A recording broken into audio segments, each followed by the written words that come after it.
దేవుని యొక్క వాక్యం ద్వితీయోపదేశకాండంలో 15వ అధ్యాయం 5వ వచనాన్ని మనం ధ్యానం చేసినట్లయితే అక్కడ ఏముంటుందంటే, ఆ వచనం చివరిలో ఏముంటుందంటే, మీరు బీదలు ఉండరు అని ఉంటుంది.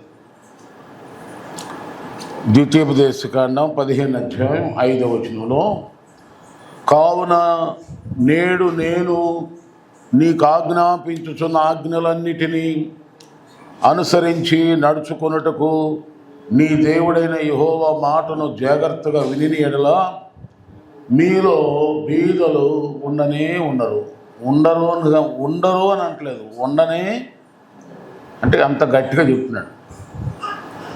ఎప్పుడు ఉండరో మరొక్కసారి కొంచెం వెనక్కి వెళ్ళండి, కొంచెం పూర్తిగా చదువుకుండా వచ్చినాన్ని. నేడు నేను నీకు ఆజ్ఞాపించుచున్న ఆజ్ఞలన్నిటినీ అనుసరించి నడుచుకొనుటకు నీ దేవుడైన యెహోవాను మాట, దేవుని మాట చెప్పండి, దేవుని మాట జాగ్రత్తగా వినిన ఎడల మీలో బీదలు చెప్పండి. దేవుని మాట వింటే శ్రేష్టం అంటాడు దేవుడు. బలులు అర్పించుట కంటే దేవుని మాట వినుట శ్రేష్టం అని 1 సమూయేలు గ్రంథం 15వ అధ్యాయంలో ఉంటుంది, చదువుకోండి.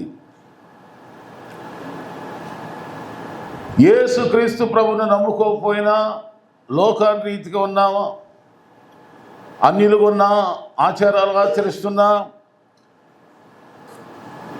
నిజదేవుడైనటువంటి యెహోవాను నమ్ముకోకుండా, యేసు ప్రభువును నమ్ముకోకుండా, బైబిల్ చదువుకోకుండా, ప్రార్థనలు రాకుండా, బాప్తిసం పొందకుండా, బల తీసుకోకుండా, అసలు దేవుని మాట వినకుండా ఈ ప్రపంచంలో బేదలుగా ధనవంతులైన వాళ్ళు లేరా?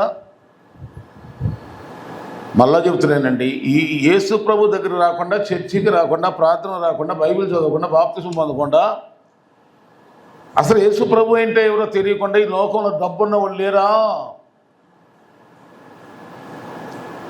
చెప్పండి, తల ఒప్పమాకండి.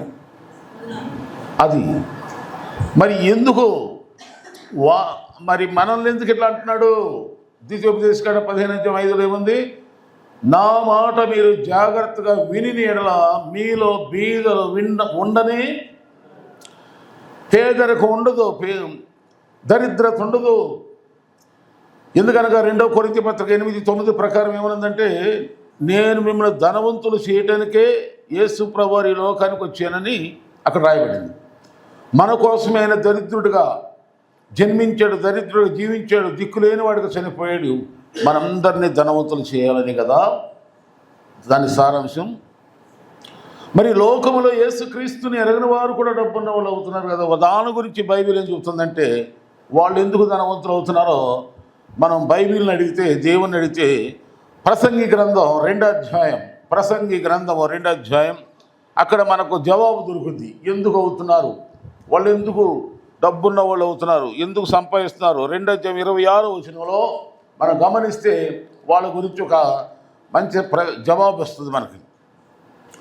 ఇంకా చాలా విషయాలు ఉన్నాయి కానీ ఒకటి చదువుకుందామా? చదవండి, కొన్ని చదువుతాను చూడండి. ఏలైనగా దైవ దృష్టికి మంచివాడుగా నుండి వానికి దేవుడు జ్ఞానమును, తెలివిని, ఆనందమును అనుగ్రహించును. అయితే దైవ దృష్టికి ఇష్టడగు వానికి ఇచ్చుటకై ప్రయాసపడి పోగు చేసే పనిని ఆయన పాపాత్మునికి నిర్ణయించును. ఇక అది వద్దులేదు, అది వ్యర్థమే కదా. అంటే వాడి ప్రయాసం అంతా వ్యర్థమే కదా. వినండి బాగా జాగ్రత్తగా. అర్థమైందంటారా? మళ్ళీ చెప్పని వివరంగా. దీనిలో ఎవరికివ్వటగాలంట డబ్బున్న వాళ్ళు అవుతున్నారు? దేవుని దృష్టికి మంచివారిగా ఉండుటకు, దేవుని దైవ దృష్టికి ఇష్టడగు వారికి ఇచ్చుటకై, దైవ దృష్టికి అండర్లైన్ చేయండి, దైవ దృష్టికి ఇష్టలుగా ఉన్న వారికి ఇవ్వటానికి పాపాత్ముల చేత పోగు చేయిస్తున్నాడు దేవుడు. పాపాత్ముల చేత వాళ్ళు వాళ్ళకి నీతొద్దు, నీమొద్దు, చర్చ్ వద్దు, ప్రార్థన వద్దు, కట్టడొద్దు, రక్షణ వద్దు, పరలోకం వద్దు, అసలు యేసుప్రభువే వద్దు. ఆ సావు అంటారా మీ సావు? పొగైండి అయితే పొగైండ్రా, పొగైండి. నా దృష్టికి మంచిగా ఉండే వారికి ఇవ్వటానికి మీరు ఎలాగో వినరు, నా మాట వినరు. మీరు చేయండి.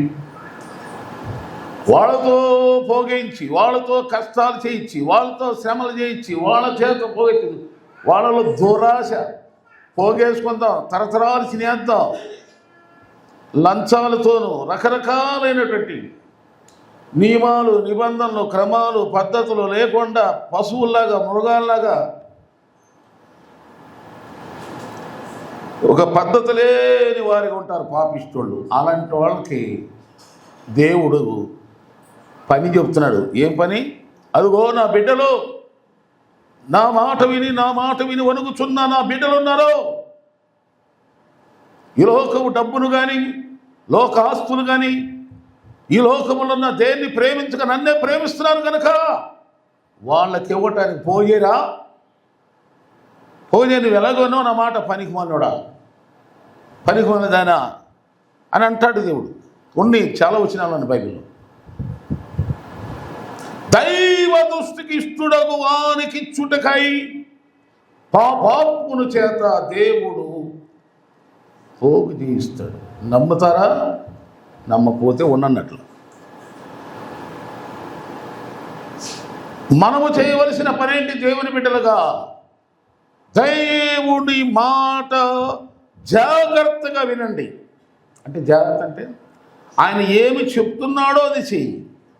చెప్పేది ఒకటి, చేసేది ఒకటా? అలాంటప్పుడు నీకు దేవుని ఆశీర్వాదం ఎలా వస్తుంది? దరిద్రం ఎలా పోద్ది? పేదరికం ఎలా పోద్ది? శాపాలు, తెగుళ్ళు ఎలా పోతాయి?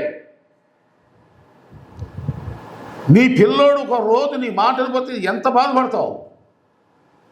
మరి నెలలో ప్రతిరోజు కూడా దేవుని మాట ఏమి వింటున్నావు నువ్వు? ఆ దేవుడు వచ్చి డైరెక్ట్గా చెప్పట్లేదండి. ఎవరు ఇక్కడ నిలబడి మాట్లాడేది ఎవరు? మనిషే కాదు కదా, దేవుడే మనతో మాట్లాడుతున్నాడు. నాతో మాట మీతో మాట్లాడుతున్నాడు. కనుక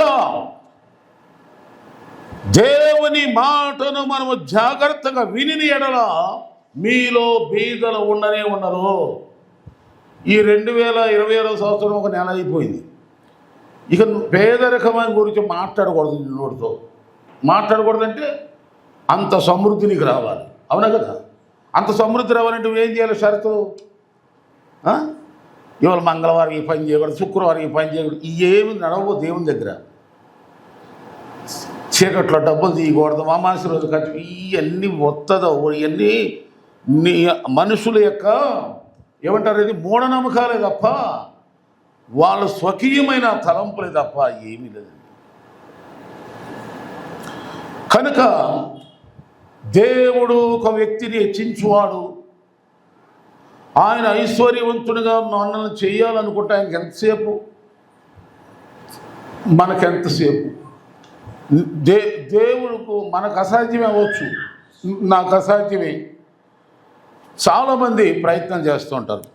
చూడండి, బైబిల్లో ధనవంతులైన వాళ్ళు గురించి, ప్రాముఖ్యమైన ధనవంతులు, ముఖ్యమైన రిచ్, బాగా ధనవంతులు అంటే దైవికమైన ధనవంతుల గురించి 7 గురించి ప్రాముఖ్యంగా చెప్పబడింది. అందరి గురించి నేను చెప్పలేను, కానీ వాళ్ళల్లో అబ్రహాం, ఆదికాండం 13 మొట్టమొదటిగా బైబిల్లో ధనవంతుడని రాయబడింది ఎవరి గురించి అంటే అబ్రహాం గురించి. ఈ అబ్రహాం ఎవరు? అసలు విగ్రహారాధన చేస్తూ విగ్రహాల బొమ్మలు నిర్మాణం చేసి వాటిని అమ్ముకుంటూ బతికేవాడు. అలాంటి వ్యక్తిని దేవుడు పట్టుకుని, నేను చెప్పిన మాట విని నేను చూపించే ప్రాంతానికి వెళితే నేను నిన్ను గొప్ప జనాంగం చేస్తా, నిన్ను ఆశీర్వదిస్తా, నీకు నీ సంతానం ద్వారా భూమి అంతా నింపేస్తా, నిన్ను విస్తారంగా ఆకాశ నక్షత్రాల వలెను ఇసుకలో రేణువుల వలె నేను నిన్ను ఆశీర్వదిస్తా అబ్రాం అన్నప్పుడు నమ్మేసేది దేవుని మాట. స్వరమే వినబడింది, స్వరమే. పెద్ద అంగి వేసుకుని కనబడలే దేవుడు, లేదా ఏదో నా రూపంలో కనబడలే, స్వరం వినబడుతుంది. అబ్రాం అంతే, స్వరాన్ని విన్నాడు. స్వరమని విన్నాడు. మీరు కావాలంటే మీకు తెలియాలంటే 15వ అధ్యాయం మొదట్లోనే ఉంటుంది. అబ్రహాము యొద్దకు దేవుని వాక్కు వచ్చాను అని అంటుంది. అబ్రహాము యొద్దకు దేవుని వాక్కు వచ్చాను అంటే దేవుడు ఎలా మాట్లాడేవాడు అంటే స్వరముతో మాట్లాడేవాడు. దేవుణ్ణి ఎవరు కూడా డైరెక్ట్గా చూడలేరు కనుక ఆయన స్వరం వినిపించేవాడు. యేసుక్రీస్తు అందుకని దేవుడే మానవుడికి లోకానికి వచ్చి శరీరధారిగా మన కొరకు మన శాప పాపాలను తొలగించేసి ఆయన మళ్ళా ఆయన ఇప్పుడు మనతో ఉండలేడు కనుక దేవుడు కనుక ఆయన వెళ్ళిపోయి పరిశుద్ధాత్మ ఆత్మ భూమి మీద ఎవరున్నారు ఇప్పుడు మనలో? ఆత్మ సంచారం జరుగుతుంది. ఆ ఆత్మ మనలో ఉంది కనుక భయంతో భక్తితో దేవుని దగ్గరకు వచ్చాం. పనులు ఎన్నున్నా మానేసి వచ్చాం, డ్యూటీలున్నా మానేసి వచ్చాం. ఎందుకు వచ్చామంటే నీలో నాలో ఎవరున్నారు చెప్పండి. మీకు తెలియదేమో, నీలో దేవుడు ఉన్నాడు, మీలో దేవుని ఆత్మ ఉంది. లేకపోతే మీరు రారు ఇక్కడికి. మీరు 1 యోహాను పత్రికలో మీరు చదువుకోండి, 4:4 ఏముంటుంది? మీలో ఉన్నవాడు లోకములో ఉన్నవాని కంటే మనలోనికి దేవుని ఆత్మ ఉంది, మీలో విశ్వాసం ఉంది, మీలో వాక్యమైన దేవుడు ఉన్నాడు, అందుకే రాగలిగారు. అలా వాక్యంతో దేవుడు మాట్లాడితే అబ్రహాము మనలా ఆ వాక్యం విని దేవుడు చెప్పినట్టు వెళ్ళిపోయాడు. ఏమండి, దేవుడు చెప్పినట్టు వెళ్ళగానే 13వ అధ్యాయం మొదట్లో చూస్తే మిక్కిలి ధనవంతుడయ్యాడంట అబ్రహాం. అంతకుముందు అధ్యాయంలో ఏముంటుందంటే చాలా కరువుతో బాధపడ్డాడు అని ఉంది. నెక్స్ట్ లెవెల్లో ఆ నెక్స్ట్ చాప్టర్లో ధనవంతుడైపోయాడు. నేను అనుకుంటా దేవుడు తలుచుకుంటే ఎంతసేపు దేవుడు తలుచుకుంటే ఎంతసేపు అండి. వెండి అయింది, బంగారం ఓ కొండెక్కిందో దిగేసిందో చాంటు కోతలు కొత్త ఉంటారు. దేవుడు తలుచుకుంటే నువ్వు మొయ్యలేని బంగారం ఇస్తాడు నీకు. ఎందుకు? బంగారం ఎవరిది అనండి. నీకు బంగారం ఉండాలని ఆయన చిత్తం అనుకో, తీసుకొచ్చి కేజీలు నీ చేతికెత్తాడు. దేవుడు ఇచ్చే వరకు ఓర్పడతావా? లేకపోతే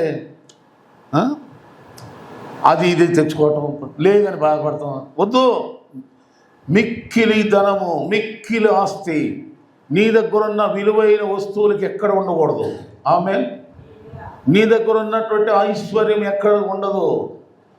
ప్రతి ఒక్కరు విరోధులు, శత్రువులు కుళ్ళుకు సచ్చేలాగా దేవుడిని ఆశీర్వదించును గాక. అలా నీవు ఆశీర్వదించబడాలా? నీవు చేయాల్సిన పని ఏంటంటే జాగ్రత్తగా విను. చాలామంది వింటారు కానీ ఏమిన్నామో అసలు విన్న ప్రకారం జాగ్రత్తగా విన్నామంటే అర్థం ఏంటంటే విన్న ప్రకారం జరిగిస్తున్నామని అర్థం. చాలామంది ఎవరితో నన్ను మనం మాట్లాడేటప్పుడు వింటున్నావా అంటాం. వింటున్నాను చెప్పు, జాగ్రత్తను కొద్ది మనసు పెట్టిను, సరిగ్గా అని అంటాం. అదే జాగ్రత్త అండి. కనుక చాలామంది క్రైస్తవులు వెళ్తారు, చర్చిలకు వెళ్తారు, ప్రార్థనకు వెళ్తారు, వింటున్నట్టే వింటారు కానీ అసలు ఏమి వినుచున్నారో వాళ్ళు గుమ్మం దాటినాక అసలు ఏంటి మీ పాస్టర్ గారు ఏం చెప్పండి అంటే ఏదో చెప్పాడంటే మరి ఎందుకు వెళ్ళావయ్యా నువ్వు ఆ చర్చికి? నేను చాలా బాధపడతాను. వాక్యం ఏదన్నా ఒకటన్నా గుర్తుంటేనే నువ్వు దేవుని దగ్గరికి వెళ్ళొచ్చిన తృప్తి, నీకు ఆశీర్వాదం. కనుక నేను మీకు అర్థమయ్యేలాగా క్లుప్తంగానే షార్ట్గా చెప్తున్నాను. బీదరకం పోవాలి అంటే ఏం చేద్దాం చెప్పండి ఏం చేద్దాం? ఇప్పుడే చెప్పే కదా, ఏం చేద్దాం? బీదరకం పోవాలంటే ఏం చేయాలి? అది చెప్పు గట్టిగా, ఇటు చూస్తుంది. దేవుని మాటను జాగ్రత్తగా వినాలంటే జాగ్రత్త అంటే చెప్పింది వినాలి, చెయ్యి అని చెప్పేది నువ్వు చేసేది ఏంది పోతుంది దరిద్రం అండి. దేవుని స్తోత్రం. కనుక సరే, అబ్రహాము ధనవంతుడు అయ్యాడు కదండి. అబ్రహాము ధనవంతుడు అవ్వాలని ఎప్పుడు ఆలోచించలా. చూడండి, బాగా దేవుని చేత ఆశీర్వించబడి హెచ్చించబడే వారి యొక్క కొన్ని లక్షణాలు కనపడతాయి. వాళ్ళని చూసి చెప్పవచ్చు మనం. ఎలా ఉంటారంటే వాళ్ళు డబ్బుని, అబ్రహాము డబ్బును అడిగినట్టు మీరు ఎక్కడైనా ఒకసారి చూపించండి అధ్యాయాల్లో. బైబిల్ ఎక్కడైనా నేను ధనవంతుని అవ్వాలని అబ్రహాం కోరినట్టు ఎక్కడన్నా చదివించండి. మీకు కనబడదు బైబిల్. ఒక్కటే అడుగుతాడు, అయ్యా నా కొడుకుని సంతానాన్ని ఇస్తానన్నావు, ఇవ్వలేదు ఏంటినైనా, ఇవ్వయ్యా అని అడుగుతాడు. ఆమె మరి దేవుని కూడా ఎలాంటి వాడంటే అడగందే ఇస్తాడు. చూడండి, అడగందే. మీకు ఉదాహరణ చెప్తా. సొలొమోను రాజుని దేవుడు వచ్చి అడిగాడు, నీకేం కావాలన్నాడు. ఆయన ఏమడిగాడు? డబ్బు అడగొచ్చుగా. చూసారా, దేవుని భలే ఆశ్చర్యం. అడిగినోడికి ఇవ్వడం మళ్ళా అంటే ఏంటి, డబ్బు ఇచ్చింది ఇది వద్దని అనుకుంటాడు. ఆమె గ్రహిస్తున్నారా? అందుకని యేసుప్రభు వారు ఎన్ని గమనించి, మీరు అసలు ఏం కావాలో నాకు తెలుసు, మీరైతే నా నీతిని నా రాజ్యాన్ని అని చెప్పేశాడు యేసుప్రభు. మీరు దురాశలు నెరవేర్చుకోవటకో, మీ కోరికలు నెరవేర్చుకోవటకో, మీకు తెలియకుండా ఏదో అడిగేస్తారు, మీకు తెలీదు. ఏదో చిన్నపిల్లడు కాగా ఏమంటాడు చెప్పండి, నాకు కారు కావాలంటాడు. కారు కావాలంటే కారు కొనిస్తామా? బుల్లెట్ కావాలంటే కొనిస్తామా? అలాగే మనకు తెలియకుండా ఏవో అడుగుతూ ఉంటాం కనుక మీకు తెలియదు మీకు ఏం కావాలో, ఏ సమయానికి ఏం కావాలో, ఏ సమయానికి ఇంటి కావాలో, బంగారం కావాలో, ఆస్తి కావాలో, డబ్బు కావాలో, ఇల్లు కావాలో, స్థలం కావాలో, తోట కావాలో, ఫామ్ హౌస్లు కావాలో, ఏం కావాలో నాకు తెలుసు. ఇవన్నీ మీకు కావాలి నాకు తెలీదా? సృష్టించిన వాడిని, పుట్టించిన వాడిని, పెంచేవాడిని, పోషించున్నవాడిని, నేను మిమ్మల్ని కన్నవాడిని, మీ గురించి నాకు ఎందుకు తెలీదు? మీరైతే నా నీతిని రాజ్యాన్ని అదే చేశాడు అబ్రహం అది చేశాడు. సంతానాన్ని కోరుకున్నాడు. ఎందుకు కోరుకున్నాడు? భూమి ఆయన సంతానం అయితే ఏం చేస్తారు, దేవుని మాటకు అబ్రహాములాగా తిరిగి అబ్రహాము లాంటి ప్రార్థన చేస్తారు, అబ్రహాములాగా బలులు అర్పిస్తారు. అయ్యా నీ పేరు నా భూమి ఉన్నంత వరకు నిన్ను మహింపరుస్తానికి నాకు సంతానము దయచేయను ఆయన. ఎస్, దేవుడిచ్చాడు. రెండవదిగా బాగా దేవుని దృష్టిలో డబ్బు బాగా పెంచుకునేటువంటి, దేవుని దృష్టిలో డబ్బు బాగా ఆస్తిపరులు అయ్యేవారు రెండో లక్షణం ఎలా ఉంటుందంటే, దేవుడు ఇవ్వక కొడుకునిచ్చి అబ్రహాంకి ఇస్సాకునిచ్చి అన్నాడు, నీ కొడుకు నాకు బలిగా. అప్పుడు ఇక ఎవరితో మాట చెప్పండి, ఎవరితో మాటలు. మనం ఎవరికైనా కానుక ఇవ్వాలంటే ఏం చేస్తాం చెప్పండి? ఎప్పుడన్నా ముందు ఇంట్లో అడుక్కుంటాం, అవునా? భార్యాభర్తలు ఏం చేస్తారు, ఇవ్వాలా వద్దా అని, ఎంత ఇవ్వాలా అని చెప్పారు. మళ్ళీ తర్వాత ఏం చేస్తాం, చర్చిలో ఎవరు ఉంటాం కదా, కౌన్సిలింగ్ అసెంబ్లీ పెట్టుకుంటారు కొంతమంది, అయితే ఇద్దామా వద్దా. దేవుని దృష్టిలో ధనవంతులయ్యే వారి యొక్క లక్షణం ఏంటంటే, కుడి చేతితో చేసేది ఎడమ చేతికి తెలియకుండా రహస్యంగానే దేవునికి ఏం చేస్తారు, ఇచ్చేస్తారు. అలాగే తన కుమారుడిని శారమ్మకు చెప్పకుండా ఇవ్వబోతుంటే దేవుడు తీసుకోవాలి అంటే ఇచ్చే గుణం కలిగి ఉంటారు. దైవ దృష్టిలో ధనవంతులు అయ్యే వారి లక్షణాలు ఏదో అమ్మ చక్కదనం గుమ్మం దగ్గర కనిపిస్తుంది అంటారే పెళ్ళైన కొత్తలో ఒక స్త్రీని. అలాగే భక్తులు దేవుని చేత ఆశ్రయించబడే వారి లక్షణాలు ఇక్కడే కనబడుతూ ఉంటాయి. మొట్టమొదటిగా ఏ లక్షణం ఉంటుందండి? డబ్బు అడగరు వాళ్ళు.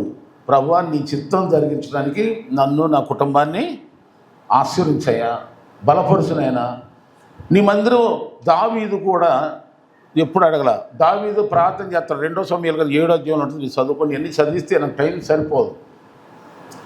నా కుటుంబం నిత్యము నీ సన్నిధిలో ఉండునట్లు, నా కుటుంబము నిత్యము నీ సన్నిధిలో ఉండునట్లు నన్ను ఆశీర్వదించంటాడు. చూడండి, ఓ ప్రభు నాకు సౌలు రాజుకి ఇచ్చిన డబ్బు ఇవ్వు, సౌలు రాజుకి ఇచ్చిన బంగారం ఇవ్వు, అధికారం ఇవ్వు అన్న. అవన్నీ నువ్వు వద్దన్న ఇస్తాడైనా. నమ్మండి, దేవునికి మహిమ కలుగుగాక. ఆయన నిన్ను హెచ్చిస్తుంటే ఎవరు నిన్ను ఆపలేరు. దేవుని స్తోత్రాలు. నీ కళ్ళుకు ఆశ్చర్యం అయిపోతాయి. బాబా నా ఎడల నీవు ఇంత ప్రేమను దాచేవా నాయనా? తట్టుకోలేవు దేవుని ప్రేమను. హృదయం నీకు నిండి పొర్లిపోద్ది. అయ్యో నేనెంతో సరిగానయ్యా, ఎంతో నేను ఆశపడ్డానయ్యా, అయ్యో నేను ఎందుకు నమ్ముకున్నాను, నిన్నను ఎంతో బాధపడ్డాను అయ్యా. ప్రభా నా ఎడల ఎంత ప్రేమ నీ నా ఎడల ఉందా? కృతజ్ఞతతో నీవు తట్టుకోలేవమ్మా. అందుకని నిన్ను సృష్టి నన్ను మనల్ని ఎరిగిన వాడు దేవుడు ఉన్నాడు, ధైర్యంగా ఉండు. దేవుని స్తోత్రం. ఏ కష్టమును చూసి బెదరమాక, ఏ కొరత చూసి బెదరమాక. నిన్ను చూస్తున్నాడు, నిన్ను పరిశీలిస్తున్నాడు, నీ ప్రార్థన వింటున్నాడు, నీ కన్నీరు తుడుస్తున్నాడు. అయితే తగిన కాలం ముందు ఆయన నిన్ను హెచ్చించినట్లుగా ఆయన మాటకు లోబడి ఆయన మాట జాగ్రత్తగా అంటే నడుచుకుంటూనే ఉండు. నిన్ను ఆశ్రయించేది భూమి ఆకాశం సృష్టించిన సృష్టికర్త. ఆమేన్. ఆయన ఇవ్వటం మొదలెడితే ఆపడే కాదు. దేవుని స్తోత్రం. ఆయన నిన్ను హెచ్చించడం మొదలెడితే ఎవరో నిన్ను అణిచివేయలేరు. దేవుడు హెచ్చించే వరకు ఆగుతావా? వాళ్ళు వీళ్ళు పోడుతున్నారని, వాళ్ళు వీళ్ళు హెచ్చించాలని వాళ్ళ ముందు వీళ్ళ ముందు కుసేపు పోడించుకుంటావా, తర్వాత టపి ఏముండదు. అది అలా కాదుగా. దేవుడు హెచ్చించడం ప్రారంభిస్తే మామూలుగా ఉండదు కదా. దేవుడు ఇవ్వటం మొదలెడితే మామూలుగా ఉండదు కదండి. అందుకని ధనవంతులు ఉండే మొదటి లక్షణం ఏంటంటే, అయ్యా నా సంతానం అంతా నిన్ను మహిమపరచాలి. రెండవ లక్షణం ఏంటంటే, ఆయనకిచ్చే టైమే కానీ, ఆయనకిచ్చే కన్నీళ్ళు ప్రార్థన కానీ, ఆయనకిచ్చే ఏదైనా బలులు అర్పణలు ఏదైనా సరే వెనకాడరు, పక్కన ఇంకోళ్ళతో డిస్కషన్ చేయరు. ఎందుకంటే ఆయనకి ఇస్తున్నావు అంతే. దేవుని స్తోత్రం. అంతే తప్ప దావీదు అంటాడు మొదటి దినవృత్తాంత గ్రంథం 29 అంటాడు, మాది ఏముందని నువ్వు ఇచ్చిందే నేను నీకు తిరిగి అంతే అంటాడు. దేవుని స్తోత్రం. కనుక మనం కూడా అలాంటి గుణాలు ఉంటాయండి ఇచ్చే వాళ్ళలో, అలాంటి కలుగుని. తర్వాత సంపాదన కోసం ఏదో రకరకాల ప్లాన్లే సంపాదించాలని ఆలోచించరు. దేవుని చేత ఆశ్రయించబడేవాళ్ళు ఇలా చేస్తే సంపాదన వస్తుంది, అలా చేస్తే వద్దు. నీ దేవుడిచ్చిన చిన్న జీతం అని పెద్ద జీతం, చిన్న ఉద్యోగం పెద్ద ఉద్యోగం, చిన్న పని పెద్ద పని చేసుకుంటా వెళ్ళిపో.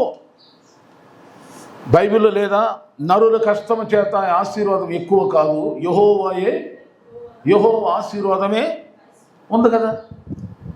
అది చిన్న ఉద్యోగమా పెద్ద ఉద్యోగం చెయ్యి, పని చేయి, ఖాళీ కూడా మాక, సోమరిపోతు కూడా మాక, టైం వృధా చేసుకో మాకు, అంతే దేవుడు నిన్ను కోరేది. అది ఏ పనైనా చెయ్యి, పని తప్పు లేదు. ఆమెన్. నాకు తెలిసిన అమెరికాలో ఉన్నారు వాళ్ళు. ఇప్పుడు మున్సిపల్ మామూలుగా టాయిలెట్స్ క్లీనింగ్ చేసేటువంటి వాళ్ళు కూడా కారు వేసుకుని వస్తారంట. కారు వేసుకుని మంచిగా వాళ్ళు మామూలుగా ఉద్యోగం చేసేవాళ్ళు ఎలా ఉంటారు, వీళ్ళు అట్లా సూటు బూట్ వేసుకుని వెళ్తారంట జాబ్. పని నువ్వేం పొరపాటు చేసిన పని చేస్తున్నావు, తప్పేంటి? అది ఏ పని అయితే? దేవునికి స్తోత్రం. ఏమంటే మనకు మూడవ లక్షణం అది అనమాట. ఎప్పుడు కూడా అట్లా వాళ్ళలాగా వీళ్ళలాగా ప్లాన్లు యూత్ మాకండి. నిన్ను దేవుడు ఆశ్రయిస్తాడు. వాళ్ళకి ఆ విశ్వాసం లేదనక ఏయో నానా తంటాలు పడ, మనకు అవసరం లేదు. నిబ్బరం కలిగి ధైర్యంగా ఉండు. దేవుని స్తోత్రం. నిబ్బరం కలిగి ధైర్యంగా ఉండు. నిన్ను చూసి కుంగిపోమాక, నీ పరిస్థితులు బలహీనపడమాక, బెదరమాక, ధైర్యంగా ఉండు. దేవుని స్తోత్రం. నిన్ను ఆశ్రయించి దేవుడు నిన్ను బలపరిచి దీర్ఘాయువు చేత నిన్ను తృప్తిపరుస్తాడు. ఎక్కడ నువ్వు సిగ్గుపడ్డావో, ఎక్కడ నువ్వు బాధపడ్డావో, ఎక్కడ అవమానపరచబడ్డా అక్కడే నిన్ను సింహాసనం ఎక్కించి ఊరేగిస్తాడు. నీవు ఆయన మాట శ్రద్ధగా వింటే చాలు. ఆయన చెప్పరండి విను.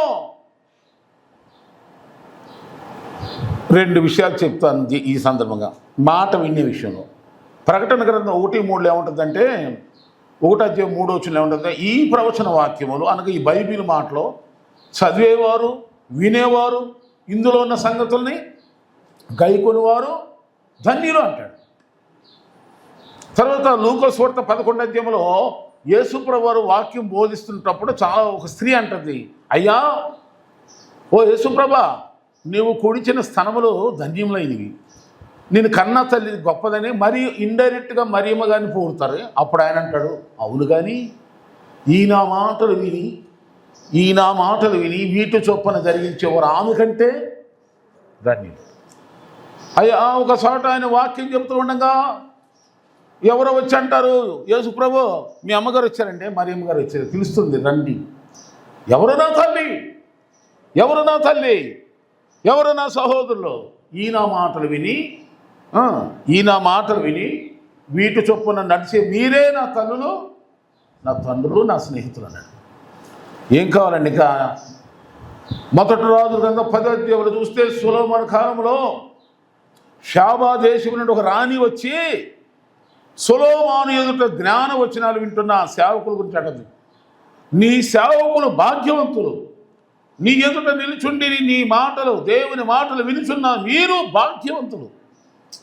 వింటేనే భాగ్యవంతులు అంటండి. వింటేనే, వాక్యం వింటేనే. ఆ విలువ ఎరిగితే మీకు స్తోత్రం చెప్పకుండా ఉండలేరు. ఆ విలువ తెలియదు కనుక సైలెంట్గా చూస్తున్నారు. వింటేనే ఆశీర్వాదం, వాక్యం వింటేనే.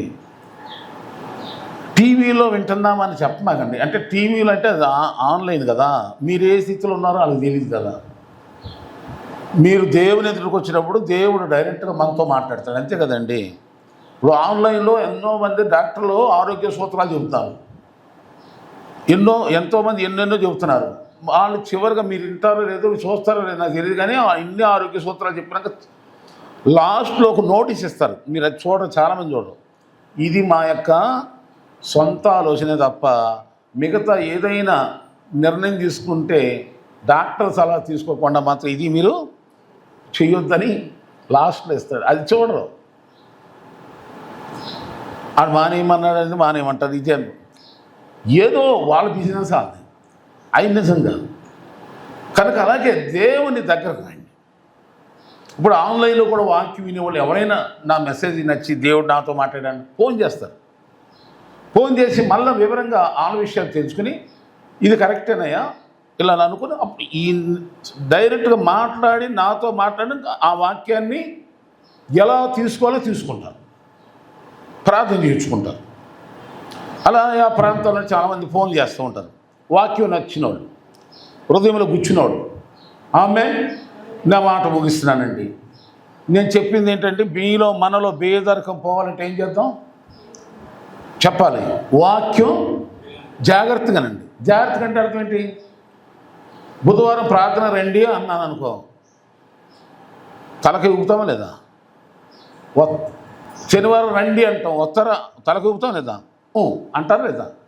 వస్తారా? మరి ఇక జాగ్రత్తగా ఎక్కడ? దరిద్రం పోయే మార్గాలు ఎట్టా? అందుకనే బాగా తట్టేసుకున్నంత దరిద్రం. నిద్రపోతాను, సినిమాలు, సిగ్గు కాదు. ఎవరన్నా క్రైస్తవులు సీరియల్ చూస్తా మార్చిపోయి దేవుని దగ్గర రాలేదంటే అది చెప్పుకోవటానికి ఏమన్నా విలువ ఉందా? అసలు కుక్క కన్నా విలువ ఉంటుంది, కానీ సీరియల్ కోసం చర్చి మాంతారా? దరిద్రం పొంద. అలాంటి వాళ్ళు వేసుకుని నమ్మకం ఉంటే మంచిది. కనిపెట్టినప్పుడు దేవుడు నాకు ఈ వచనం చూపించాడు. జాగ్రత్తగా విను, వాక్యం చెప్పినట్టు విను, వాక్యానుసారం నడు.